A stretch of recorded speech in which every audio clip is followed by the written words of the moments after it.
Tout d'abord, je voudrais vous dire que la perte de sommeil à un moment donné arrive chez tout le monde. En effet, ne pas dormir pendant quelques jours, suite à un stress, une rupture affective ou un traumatisme, peut paraître assez banal. Pourquoi? Parce que l'organisme a besoin de temps pour gérer les changements occasionnés par une éventuelle perte ou une angoisse aiguë. Prenons l'exemple de l'insomnie après un deuil. Cette insomnie peut non seulement être liée à la dépression, occasionnée par la douleur de la perte de l'être aimé, mais aussi aux troubles causés par les sentiments pesants de la solitude récente. Cette période d'adaptation au changement qui demande quelques semaines pour permettre au vécu émotionnel de se stabiliser peut être responsable de cette perte temporaire de sommeil. C'est absolument normal. Par contre, parfois il arrive qu'on ne retrouve pas de cause évidente à l'insomnie. Si ce n'est pas évident, il va falloir tout de même rechercher d'où votre insomnie peut bien venir. Plusieurs pistes. Les troubles physiques, comme des douleurs chroniques, peuvent être responsables de réveils répétitifs. Est-ce votre cas? Ou bien un changement dans votre environnement, comme un excès de température, du bruit, un décalage horaire, trop de siestes durant la journée, une diminution des activités physiques, des soirées trop actives, la prise d'excitants ou une période de sevrage de toxiques. Tout ceci peut être aussi responsable de l'insomnie. Je comprends votre inquiétude quand cela dure depuis des semaines.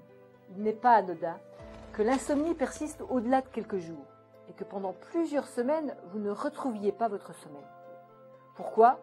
Eh bien, voyez-vous, la difficulté de s'endormir ou le fait de ne pas dormir suffisamment peut être responsable dans la journée de troubles de l'attention, d'irritabilité, de problèmes de mémoire et de démotivation. Il est donc important d'éviter de tomber dans ce cercle infernal trop longtemps. Tout de suite, retenez bien ceci. L'insomnie en tant que telle n'est pas une maladie, mais plutôt un symptôme de quelque chose qui a perturbé l'équilibre veille-sommeil. Alors, avant de se précipiter sur les somnifères, je vous encourage à rechercher d'abord la cause éventuelle de cette insomnie, puis d'avoir quelques petits trucs favorisant un mode de vie aidant le sommeil. Quoi par exemple? Eh bien, comme nous l'avons vu, aménager un environnement qui favorise le sommeil, une chambre au calme, pas trop chaude. Puis faites attention au repas du soir. On sait qu'un repas trop gras ou trop tardif va modifier la qualité du sommeil. Évitez bien évidemment les excitants tels que le café ou toute autre drogue. Enfin, détendez-vous. Avant d'aller vous coucher, ce n'est sûrement pas le moment de faire le bilan de sa journée ou le bilan de sa vie.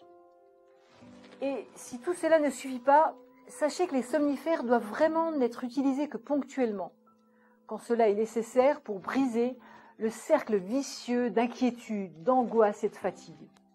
Dans ce cas, quelques jours de somnifères vont permettre de resynchroniser ce rythme veille-sommeil et de vous redonner confiance dans le sens où rien n'est inguérissable dans votre problème d'insomnie. Maintenant, j'attire votre attention si l'insomnie est révélatrice d'une angoisse chronique. Dans ce cas, il vous faudra apprendre à y faire face, en reconnaître les causes et travailler sur votre personnalité qui peut être trop soucieuse. Quand l'insomnie dénonce l'existence d'une dépression à bas bruit, entraînant un réveil précoce, avec des pensées noires et la peur du lendemain, je vous conseille fortement d'en parler à votre médecin, qui vous fera bénéficier d'une prise en charge spécifique. Quoi qu'il en soit, vous savez qu'il existe toujours des solutions. Et je suis convaincue que vous allez trouver la vôtre.